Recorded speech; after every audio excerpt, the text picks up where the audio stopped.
Spoštovane zadružnice in zadružniki, spoštovane kmetice in kmetje, spoštovana ministrica, spoštovani državni sekretar, predvsem bi zelo rad pozdravil kolegice svetnice, kolega svetnika, gospod Jasmino Opec Vrroš, gospod Saško Kjaro Kumer, kolega Antona Medveda in pa Branka Tomažiča.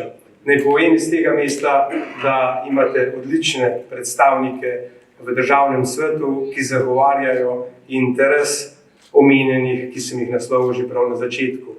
Zakaj? Pravzaprav mi ni treba ponavljati tega, kar so moji predhodniki povedali, in to je njihovo ključno delo v državnem svetu. In sicer v imenu državnega sveta Republike Slovenije, pa tudi v svojem imenu, vas lepo pozdravljam na današnjem kongresu, pomembnem dogodku za vse vas, z naslovom Znanje in sodelovanje za prihodnost podeželja. Državni svet je kot eden parlamentarnega ustroja zastopnik civilne družbe, ki prek delovanja interesnih skupin uveljavlja interese, stališča in pobude v zakonodajnem procesu. Glas slovenskega kmetijstva je v državnem svetu neposredno zastopan prek interesne skupine kmetov, obrtnikov in samostojnih poklicev. V državnem svetu smo prepričani, da je za razmerje med zadružništvom in državo ključno, da država razume civilno-družbeno vlogo zadružništva in temu primerno ustvarja spodbudno okolje za njihovo delo.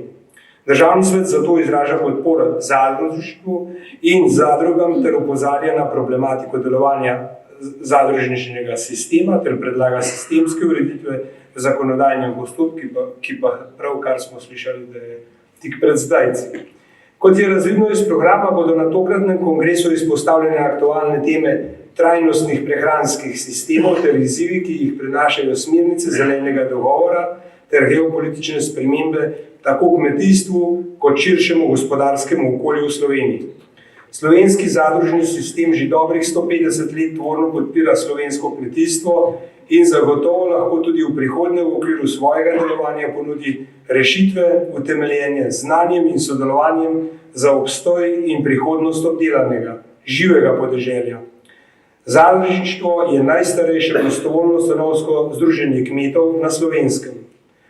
Zgodovina uči, da je imelo izredno velik in pozitiven vpliv na ohranitev slovenskega kmetijstva, zato je njegovo zgodovinsko poslanstvo treba negovati tudi v prihodnje.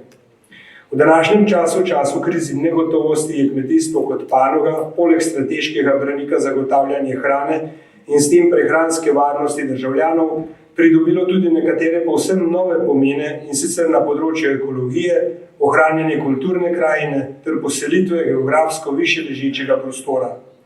V državnem svetu stalno poudarjamo pomen ohranjanja in spodbujanja kmetijstva s ciljem doseganja višje samooskrbe in s tem prehranske varnosti.